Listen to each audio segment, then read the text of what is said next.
1947లో freedom వచ్చిన తర్వాత ఒకటిగా ఉన్న దేశాన్ని ఇండియా, పాకిస్తాన్ అని 2 సెపరేట్ కంట్రీస్‌గా చేశారు. పార్టీషన్ ఆఫ్ ఇండియా జరిగిన తర్వాత బ్రిటిష్ వాళ్ళు ఇండియా ట్రెజరీలో ఉన్న మనీని ఇండియా, పాకిస్తాన్ మధ్య విభజించాలని డిసైడ్ అయ్యారు.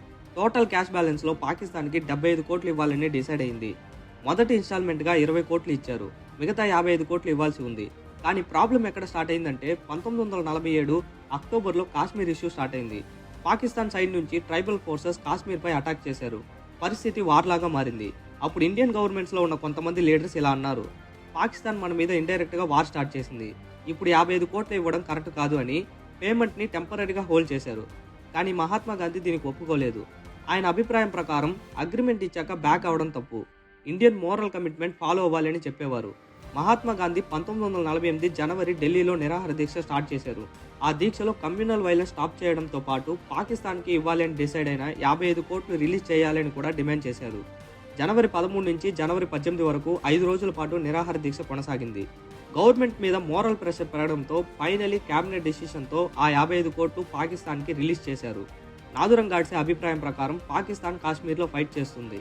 ఇలా యాంటీ ఇండియన్ యాక్షన్స్ జరుగుతున్న టైంలో మనీ ఇవ్వడం డేంజరస్. ఆ 55 కోట్లు పాకిస్తాన్ మిలిటరీకి యూజ్ చేశారంటే పరిస్థితి ఏంటి? గాంధీ నిరాహార దీక్ష ప్రెషర్ వల్ల గవర్నమెంట్ డిసిషన్ మార్చింది అని ఫీల్ అయ్యాడు. కోర్టులో గాడ్సే ఇలా అన్నాడు, దేశం యుద్ధం పరిస్థితిలో ఉన్నప్పుడు ఎనిమీకి పైసా ఇవ్వడం దేశద్రోహంలా ఉంది. యుద్ధం జరుగుతున్న టైంలో గాంధీ పాకిస్తాన్ కోసం నిరాహార దీక్ష చేయడం తప్పు అని నాకు అనిపించింది.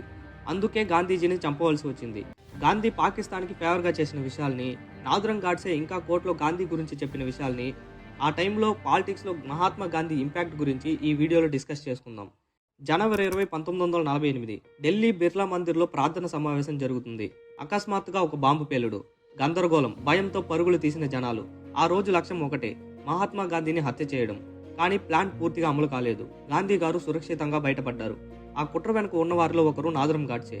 ఇది కేవలం ఒక ప్రయత్నం మాత్రమే. 1944లో మహాత్మా గాంధీ ఆరోగ్య కారణాల వల్ల మహారాష్ట్రలో పంచగామిలో కొంతకాలం విశ్రాంతి తీసుకున్నారు. ఆ సమయంలో ఆయన పబ్లిక్ మీటింగ్, సందర్శకులతో సమావేశాలు కొనసాగుతూ ఉన్నాయి. పంచగామిలో జరిగిన ఒక సభా సమావేశ సమయంలో నాథురం గాడ్సే అక్కడికి వచ్చి గాంధీజీ విధానాలకు వ్యతిరేకంగా తీవ్రంగా నిరసన చేశాడు. గాంధీజీకి దగ్గరయ్యి కత్తితో అటాక్ చేయాలని ప్రయత్నించినట్టు చెబుతారు. గాంధీ గారు ప్రతిరోజు సాయంత్రం 5 గంటలకు ప్రార్థనకు నడుచుకుంటూ వెళ్లేవారు. పెద్ద భద్రత ఉండేది కాదు. సాధారణ ప్రజల మధ్య నడిచేవారు. గాంధీ గారు ప్రార్థన స్థలానికి నడుచుకుంటూ వెళ్తున్నారు. జనాల మధ్యలో ఒక వ్యక్తి ముందుకు వచ్చాడు. ఆ వ్యక్తి నాథురం గాడ్సే. నమస్కారం చేస్తున్నట్టు దగ్గరికి వచ్చాడు. ఒక్కసారిగా తుపాకీ బయటకు తీశాడు. 3 బుల్లెట్స్ని మహాత్మా గాంధీ బాడీలోకి దింపాడు. అక్కడ ఉన్న ప్రజలు తనని పట్టుకొని పోలీసులకు అప్పగించారు. గాడ్సే అరెస్ట్ అయ్యాడు. విచారణ చేపట్టారు. ప్రత్యేక కోర్టులో కేసు నడిపి అతనికి మరణదండన విధించారు. నవంబర్ 15, 1949లో శిక్ష అమలు చేశారు. నాథురం గాడ్సే వై ఐ కిల్డ్ అనే బుక్ రాశాడు. ఆ బుక్లో ఏముందో తన వెర్షన్లోనే మీకు అర్థమయ్యేటట్టు నేను చెబుతాను. మహాత్మా గాంధీని నేను వ్యక్తిగా చాలా గౌరవించాను, అభిమానించాను.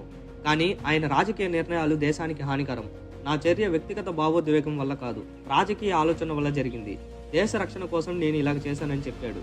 1947లో దేశ విభజన జరిగే పరిస్థితి వచ్చేందుకు మహాత్మా గాంధీ విధానాలే ముఖ్యమైన కారణం. గాంధీజీ ముస్లింలతో సర్దుబాటు చేసుకునే రాజకీయాన్ని అనుసరించడం వల్ల హిందువుల రాజకీయ స్థానం బలపడింది. పార్టీషన్ సమయంలో జరిగిన హింసలో హిందువులు నష్టపోయారు. వారి ప్రయోజనాలు సరైన రీతిలో రక్షించబడలేదు.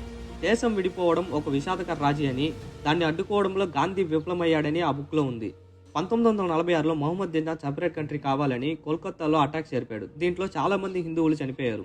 అప్పుడు కాంగ్రెస్ గవర్నమెంట్ తలుచుకుంటే ఆ దారుణాన్ని ఆపగలిగేది. కానీ అక్కడ జరుగుతున్న గొడవల్ని ఆపలేదు. గాంధీ ఒక్క మాట కూడా మాట్లాడలేదు.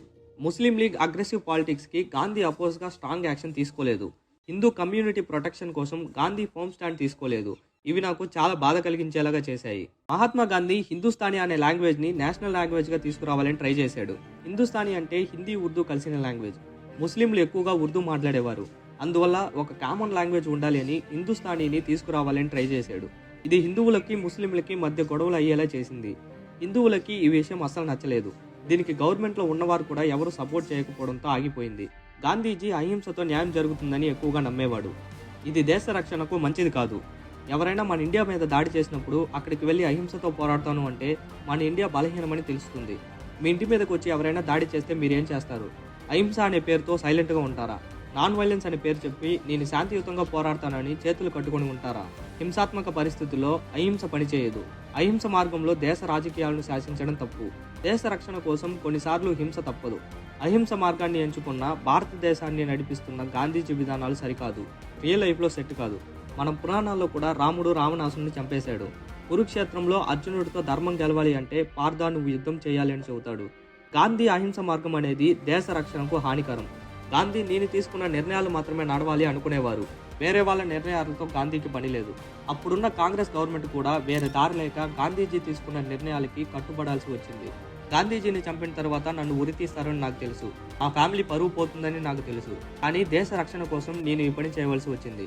దేశ రాజకీయాల్ని గాంధీ శాసించకపోతే మన దేశం బాగుపడుతుంది. గాంధీ ఉన్నంత కాలం కాంగ్రెస్ గవర్నమెంట్ గాంధీ మాటలను మాత్రమే ఉంటుంది. ఒకవేళ గాంధీ లేకపోతే మన దేశ రాజకీయ పరిస్థితులు మారతాయి. ఇప్పుడు నన్ను తిట్టుకునే వాళ్ళు, నన్ను అసహ్యంగా చూసేవాళ్ళు ఫ్యూచర్లో నేను చేసింది కరెక్ట్ అని భావిస్తారు.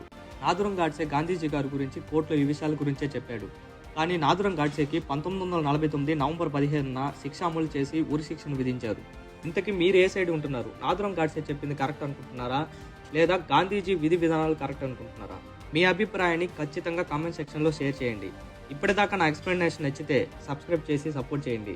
ప్రతి టాపిక్ని ఏ లాగు సోది లేకుండా 5 నుంచి 10 నిమిషాల లోపే ఎక్స్ప్లెయిన్ చేస్తున్నాము. లైక్ చేసి సపోర్ట్ చేయండి.